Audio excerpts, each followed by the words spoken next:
Hello, welcome, and my name is Jamie Ray, and aka Sunray, DJ Sunray, and I am the birther of Divine Sight Healing Art Center here in Dallas, Texas.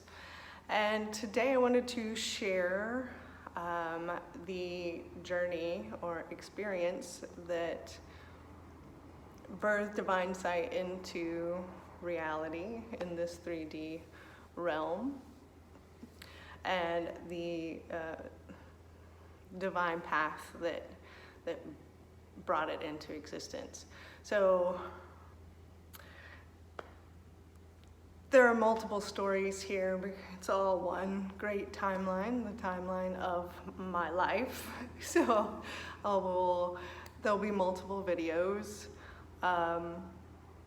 coming soon that break down each aspect, but today I will try to focus on specifically the studio, which is hard because it's all interconnected. The whole thing has been just a divine journey and through this life. So to start, in 2011, I decided it was time for a shift in my own reality, in my own life, and moved to Austin, Texas. I had spent many years working in a yoga studio here in Dallas. At the time, it was called Priya Yoga, working with my teacher and mentor, Michelle Andre, and I moved away, and I was seeking an environment that was just a healthier lifestyle, more nature, better foods, just more in alignment with my path, my journey, and a state of wellness. Just to be surrounded by aspects that were contributing to health and well-being. So Austin, Texas was the closest place near me that was in alignment, and meeting dear friends, I packed everything up and put everything in storage and drove down in my car. My children went and stayed with their father for a while, and I went through transformation. In doing so, I changed my diet, cut out sugars, and dairies, and most meat. Very infrequently did I have some meat in my diet, gluten as well, and I made it a practice with my dear soul sister, Christina Rodriguez, to dance. It was such good medicine. So we vowed to dance as frequently as possible.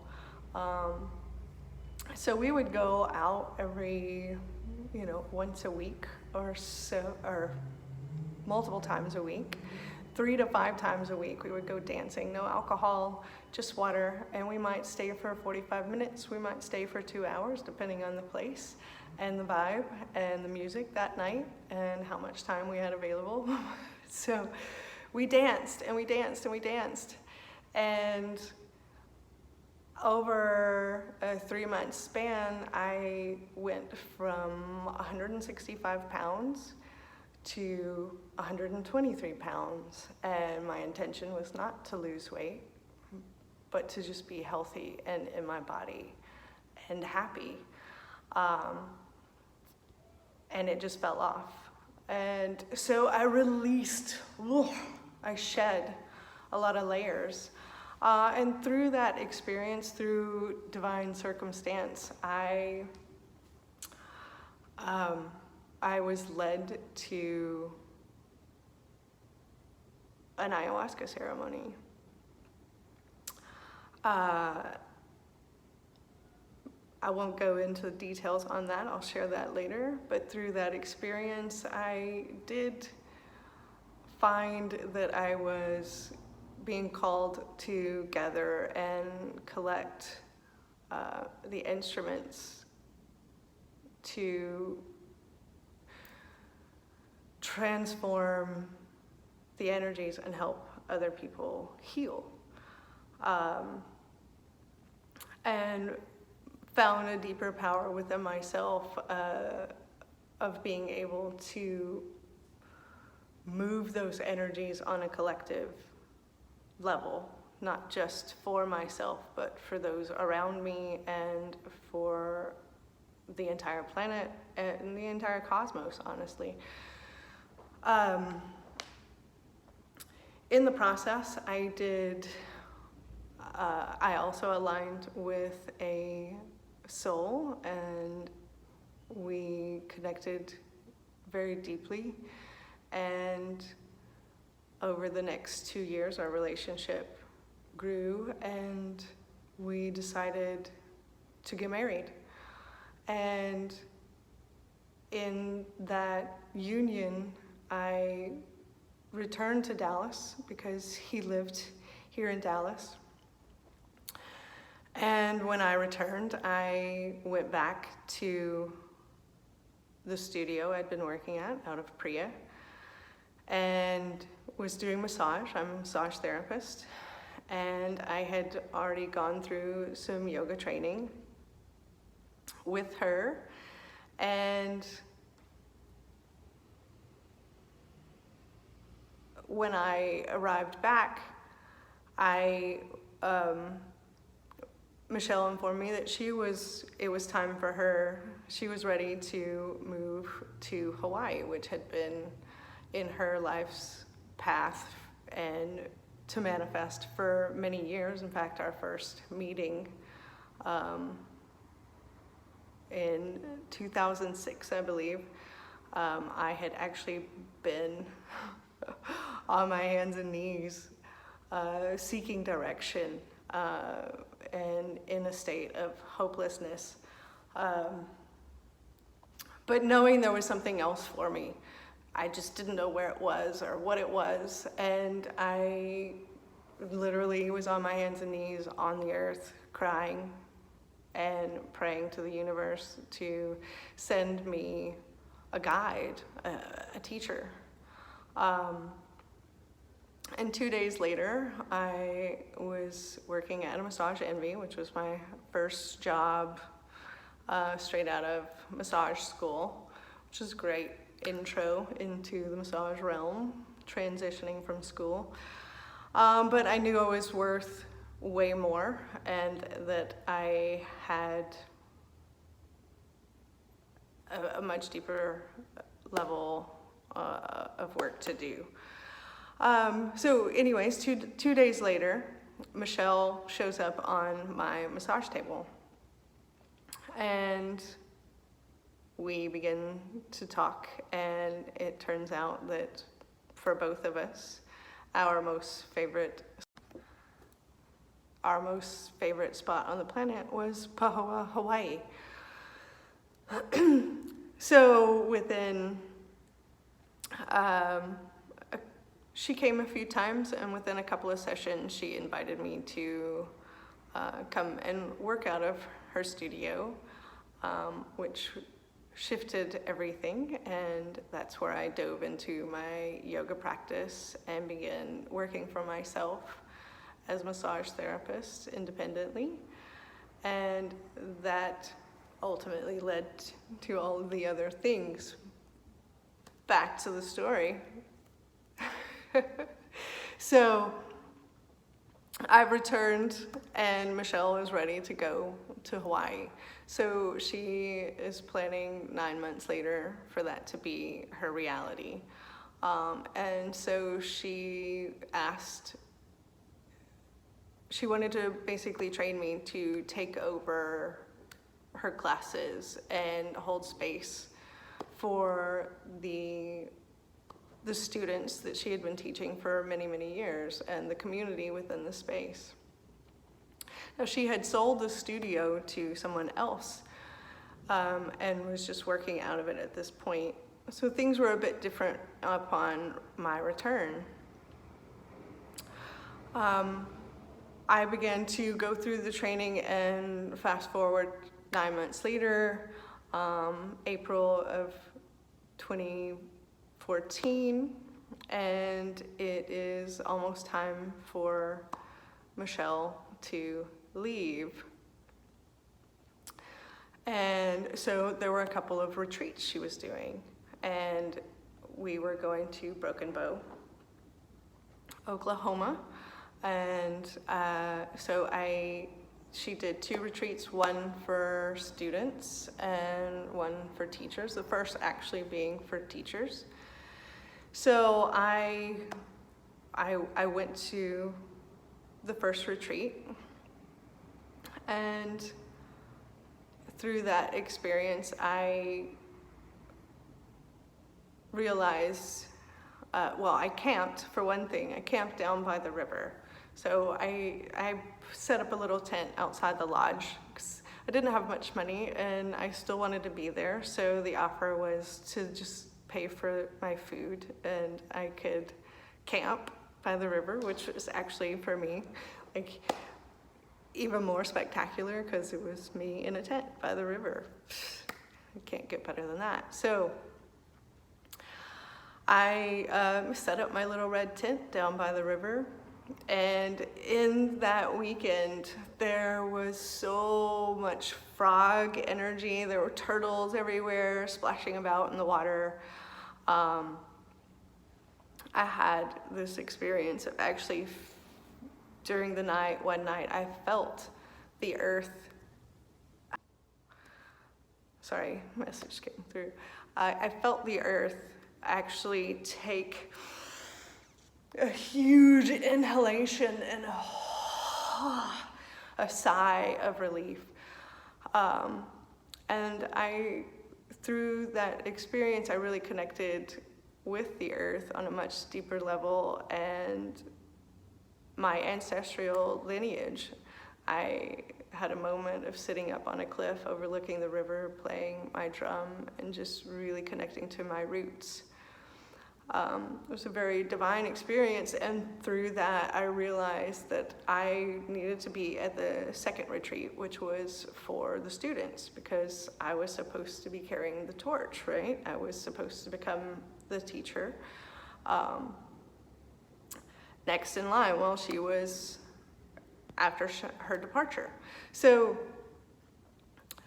I made all necessary arrangements to return the following weekend for the next retreat after my beautiful experience first round. And I fast forward the following weekend. I'd been searching, actually, another backstory. I'd been searching for some balls. I don't have any right here near me, but for self-massage practice to work on the body, which is something that I incorporate into my yoga classes. So I had ordered a big bunch of them because I'd finally found them. I'd searched for months and I finally found like the perfect one. And they were coming in on the same day that I was needing to leave to go to the retreat. So I had stopped the postage to pick them up directly from the post office. So I was also trying to get to the retreat and get to Oklahoma, which was a few-hour drive, and I was going by myself. So I had to detour to stop by the post office and pick up this package filled with all these balls. And so in the process, I'm running late. Oh, I'm late for a very important date. And I'm trying to get there and I have this I'm running late. Well, I pick up the package, I throw it in the back of the car, I make my way, driving down the road, and my phone starts being quirky, like my battery is dying quickly. and my charger in my car is not helping it. So I need my GPS. I don't know exactly where I'm going. How am I going to get there? So I must conserve the battery, So I power down my phone, and I decide I'm gonna go on intuition and guidance from remembrance of the weekend before, and I'll power it on when I feel like I need like more specific directions, and save it for like the end bits, because that was the most important part of arriving. I knew most of the highways, but the details specifically of getting to the lodge, I needed it then. So I'm driving along, and in my ayahuasca experience, through that, I was told that at some point I would receive my owl wings. I've always had a deep connection to the owl as a spirit guide and a totem, and I knew that at some point that was going to happen when the timing was right. So I'm driving, running late. Oh, gotta get there, I'm running late, I don't know where I'm going, my phone's not working. And on the side of the road, I pass a carcass.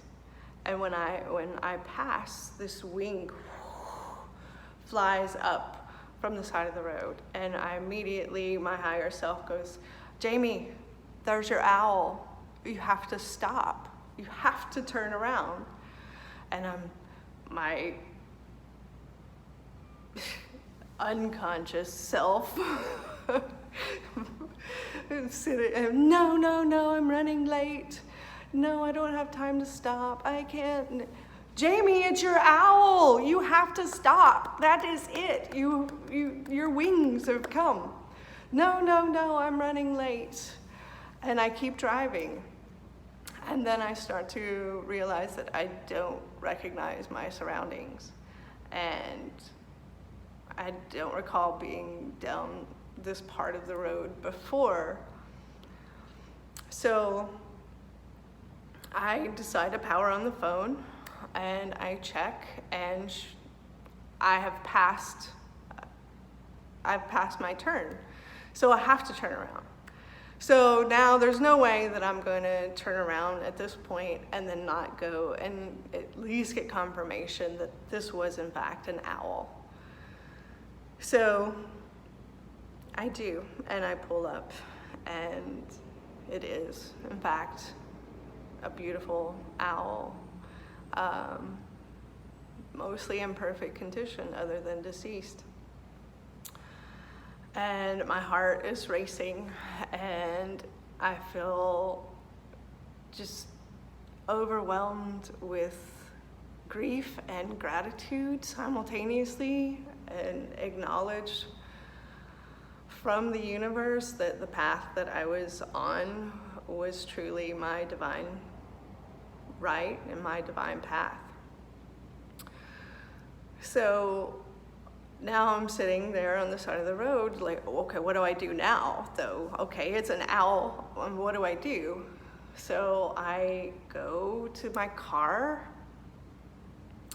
and the package that I had received was the perfect size box. So I open up the box, and I dump all the balls out into the back of my car. They're all rolling around, and inside the box, there's also newspaper stuffing. And I was on a fairly busy highway, so, cars are like going by. I'm like, okay, so this is kind of weird. I'm just on the side of the road, about to pick up this deceased being, and how do I do this? So I get the box ready, I get the newspaper, and I look up, and there is not a car in sight. So this is the moment. So I go and I wrap him up in the newspaper and I place him in the box, and I walk him over to the car, and as soon as I set the box into the car, the traffic is back, there's cars everywhere. But in the moment of being able to receive him, I had sacred solitude. I was given the gift of being able to honor the moment without interruption. So now I have the owl in the car, and now I'm getting back on the right path, which I was already on. And had I not been running late or missed my turn, I would not have found the owl. So I'm driving down the road, I'm crying, I'm bawling tears, I'm just like, oh, this sacred creature and this divine gift that I'm receiving, oh my gosh, like I can't believe it. And I'm shedding the tears for the loss of his life, and I'm shedding tears for the gratitude of this gift. And I know that I have to take the wings once I get to where I'm going and when the moment is right. And I know that I must bury his remains in a sacred way. But also, because I'd been there the weekend before, I knew that there was no shovel, because we had looked for a shovel. So I then enter this really small town. I don't even remember what the name of it was, but it was like a one stoplight town, and you literally just could miss it if you aren't paying attention. And I'm like, okay, how am I gonna get a shovel? Well, there happens to be immediately at this stoplight a hardware store. So I stop, I go in, and I go to find shovel, and they have one shovel that was the perfect size, not too much, not too small, just one sitting there waiting for me. So I take the shovel and I go on my way. I arrive at my destination, all in perfect timing, just before it's time to start the first night's class. And I go, I have just enough time to set up my tent in the same spot that I had slept the weekend before. And I get it all set up, and I decide that, tonight's not the night to deal with the owl, but tomorrow I can honor him and do what I need to do. So I wrap him up, and we actually put him in the freezer just to preserve him for the evening. And we do the first class of the evening class, and we have some beautiful dinner, and then it's time for rest. So I make my way to the tent, and I'd noticed while I was setting up the tent that while I'd been there the weekend before, and it was so loud, all of the frogs and the turtles and the crickets, it was just stillness, quiet, not a sound, so quiet. And as I'm walking back to my tent to retreat, an owl hoots, of which all the hair on my body stood up. And in that acknowledgement, another owl hoots off in the distance, and then another, and another, and then I'm surrounded by, in every direction, at different depths and distances, all around me, owls hooting. It It was overwhelming, honestly, and it was almost scary because it was so intense. So I climb into my tent and I lie down and I go to sleep with the sound of owls hooting in every direction in full gratitude in my heart and in my spirit. And I know that they know and that they're talking to me and they're honoring me and lifting me up. And when I fall asleep, I have a dream. And my dream was, I was exactly where I was. I was in the tent by the river, exact placement. Everything was as real as this 3D realm real within the dream state. And in the dream, I'm lying in the tent and there is a deer outside the tent and he's walking around and I know that he's looking for me. And so I reach up above my head where I'm lying and I rub the fabric of the tent, as to call him over. And he makes his way over and he puts his nose up against the fabric just above my head. And so I reach up and touch his nose through the fabric and I connect with this deer and I realize, or I know in this moment that this deer, while it is adult, but it's maturing. It's got 3 points on its antlers. It is very peaceful and it's growing, it's maturing. And as I'm connecting with this deer, the fabric of the tent becomes very elastic and the deer stretches the fabric over its face. And so now I'm holding this deer's head above my head while lying in the tent. And as I'm holding it, the deer's head morphs into a wolf's head. And now I'm holding this wolf. And the wolf starts to become more aggressive. And now he's trying to actually rip through the fabric of the tent. And so I set up and face this fear of facing this wolf in its aggressive state. And I just project energy from my solar plexus to the deer, or to the wolf. And the wolf retreats and walks away.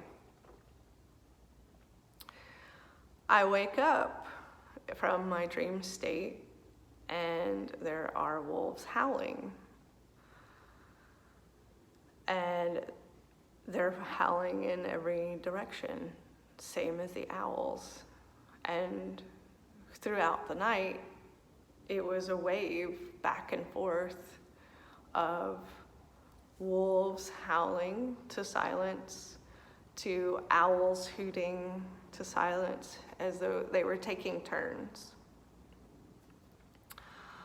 The next morning, I woke up and was just pretty in wow of the experience. I knew that I was going through an initiation and a transformation.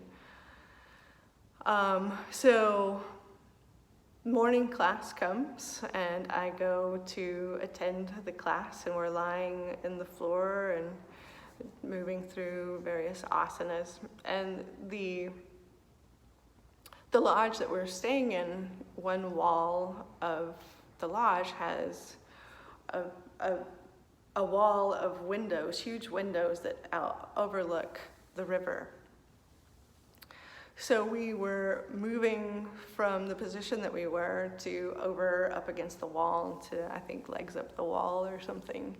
And I decided to stand up. And when I stood up, I look out the window and I catch a deer walking across the river and heading into the woods. I knew that that was also another sign for me of seeing the transition. I'm moving from one side to the next. So we proceed, we finish, we have some breakfast, we decide to go for a hike. I know that at some point, I know that the moment is coming soon that I am to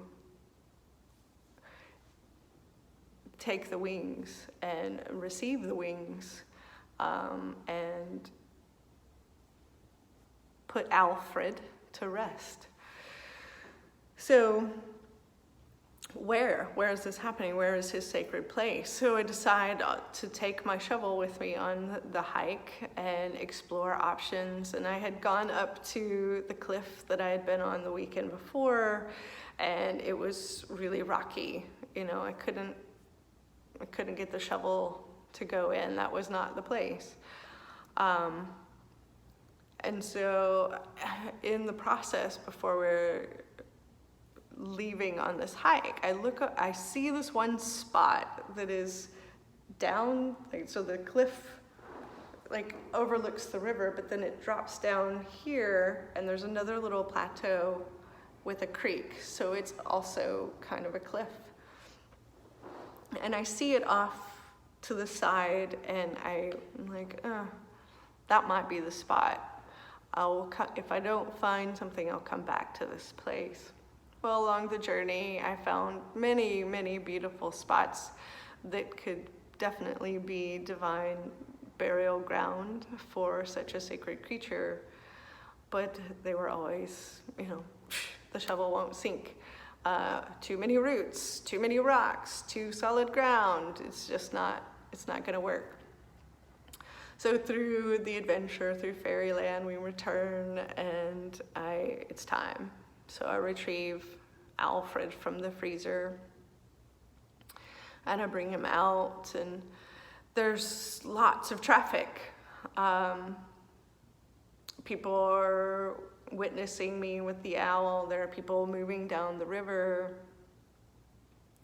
and they're seeing me, and there's just a lot of energy kind of going on, and something isn't feeling right. And I hadn't actually settled on the spot, and so I paused and I got the shovel and I walked over to the one spot that I had seen before, and it was in the middle of a circle of trees, and I took the shovel and it sank in just soft earth, beautiful soft earth, and that was it. That was the spot.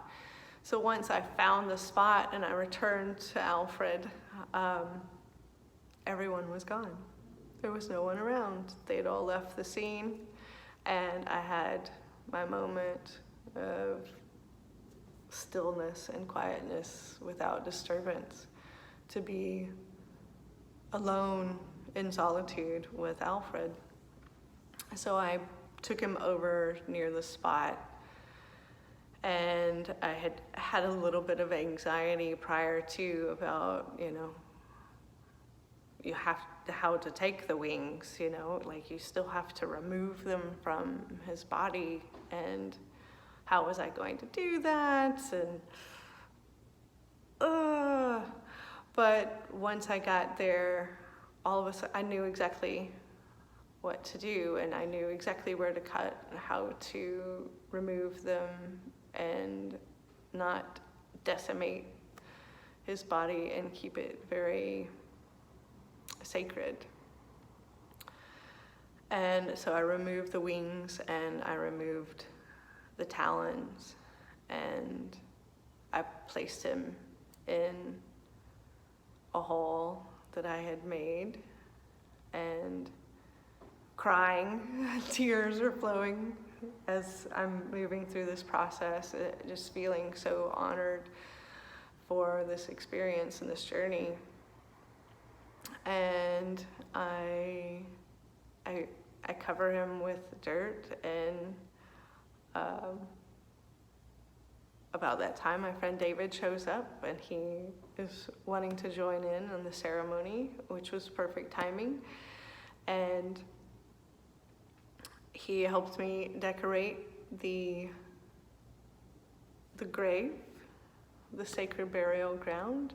He even found a rock that looked like a wing, which was really awesome. So we placed that on top, and we decorated it with pine cones and mossy branches and just beautiful bits of earth that were lying around. And I sat with my drum and I started to play, and I just let it flow through, and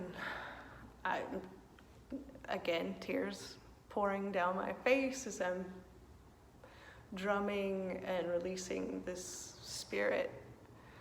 And it kind of builds up in intensity, and this breeze, or gust more so, comes rushing in, this breeze of wind, and it enters into the circle of the trees, and it swirls around us, and then it takes off up into the sky. And I knew in that moment that he was free. And I stopped drumming, and I'm now in a rather altered state of being, because I've been working in alternate realms and not the three-dimensional realms. But it's time, like we're running late because there's another class starting.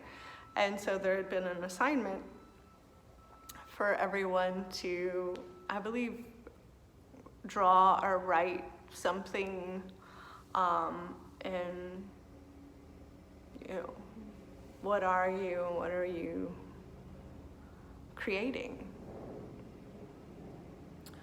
And I have the wings in my hands, and we walk into the room where everybody is already gathered, and they've already started the discussion. And Michelle points to me as I walk in the room and says, "We'll just start with Jamie."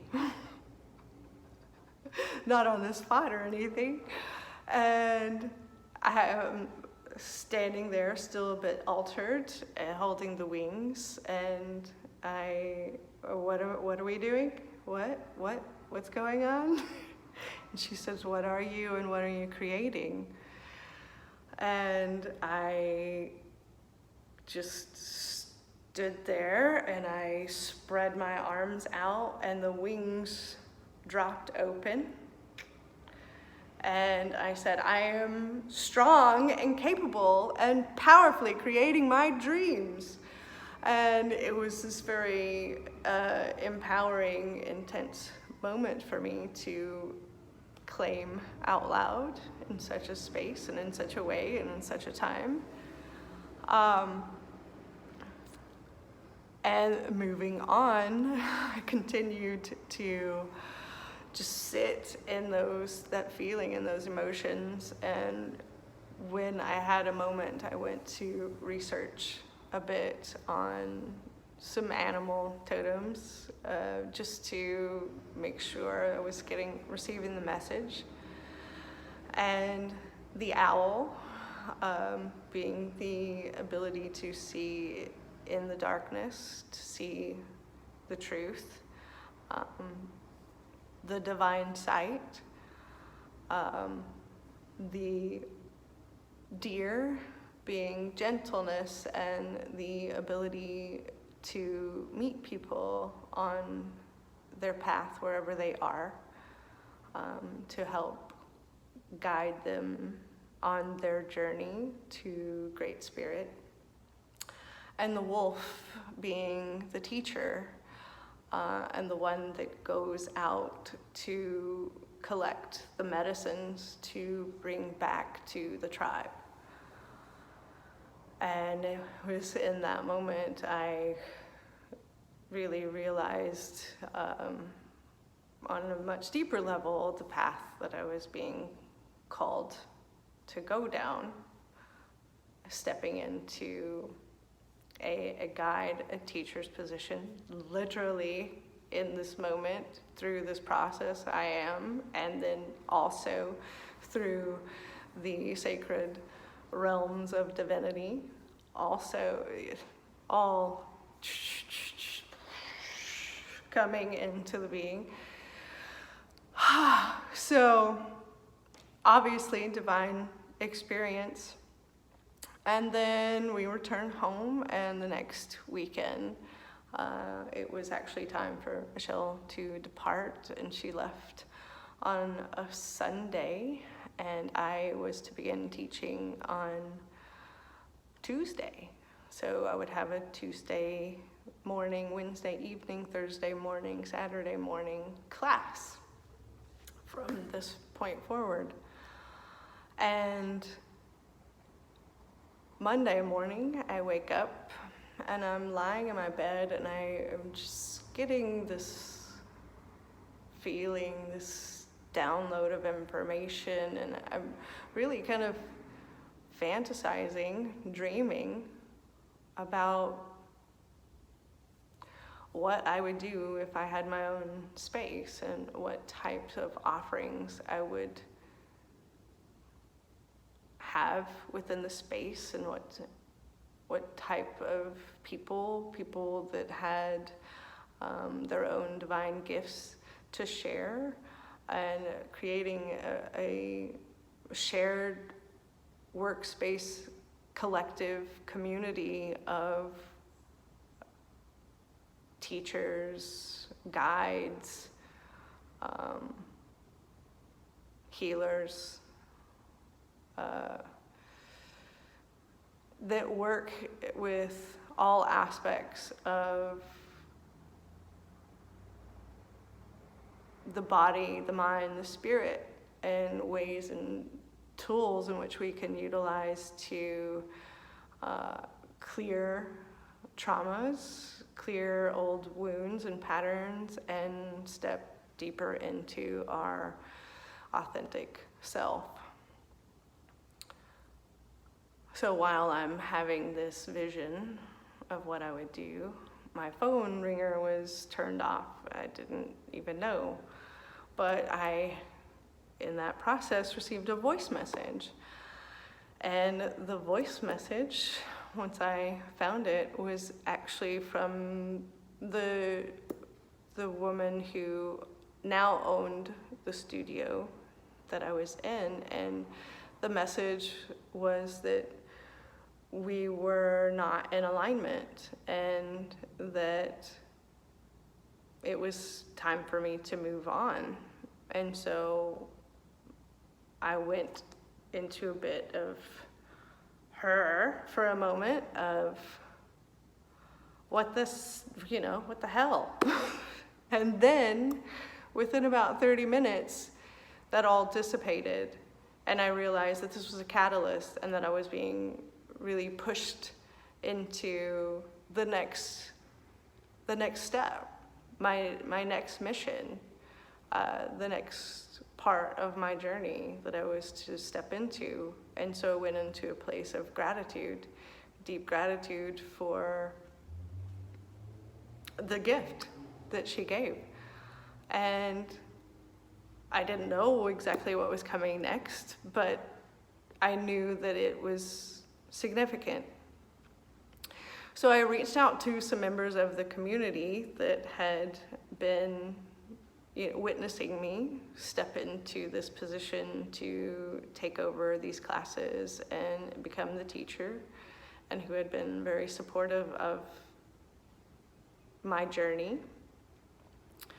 and let them know what was taking place. And they all met me at the studio to help me gather my things and just be a support system for me.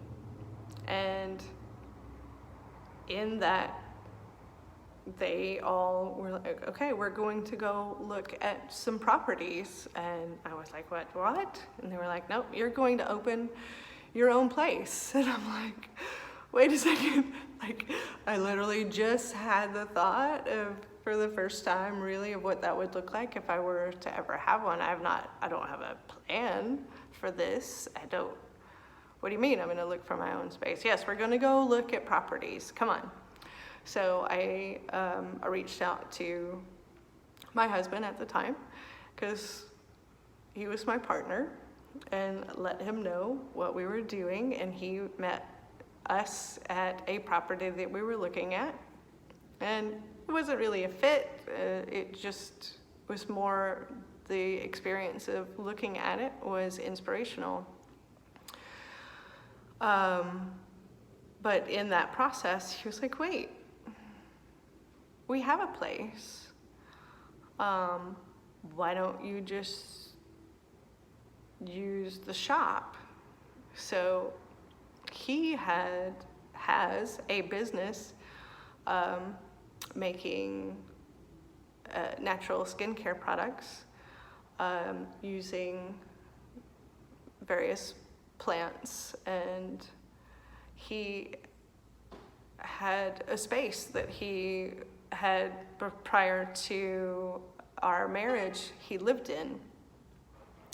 And then they were moving out because they had outgrown the space. The workspace had moved into the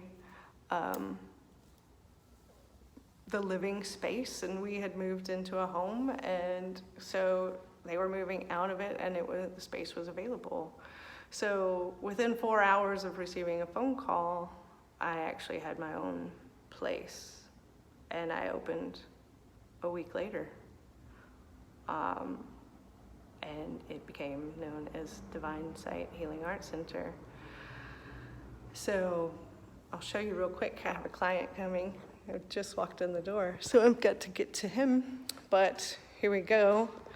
I'll flip this around, or here we go. Boom.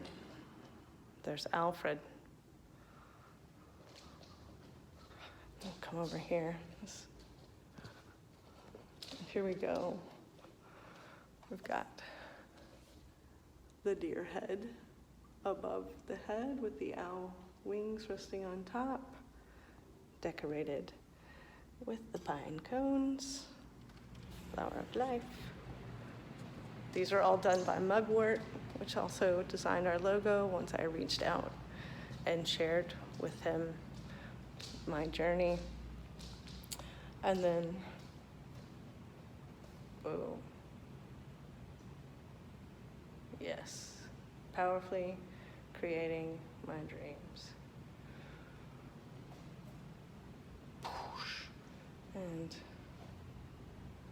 there's Alfred's wing. More to come on that experience, the life journey. I hope you enjoyed. Thanks for coming. So I just wanted to summarize a bit. My client came in, so I have another one on the way. And so I just wanted to take a second. Again, Mugwort is the artist here. And here's the studio. Let's just show you a little roundabout. So,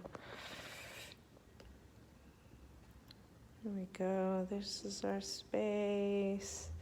She's lovely. She's like a womb.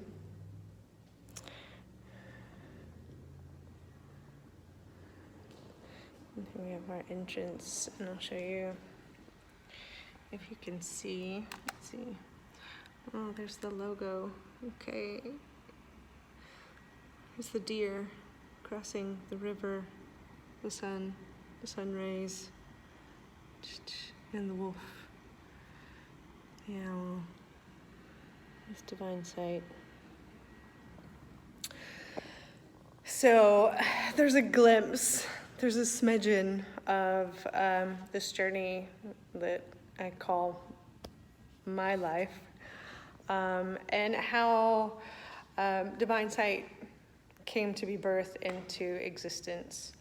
And my other client is here, so I'm gonna go. But this, we are a healing arts center, a shared space collective, offering multiple aspects of healing, movement, dance, ceremony, sacred community, and collective to aid and assist and provide along your journey, amongst other reflections and mirrors, also on their own authentic journey to self. So come join us. Thanks. Have a wonderful day.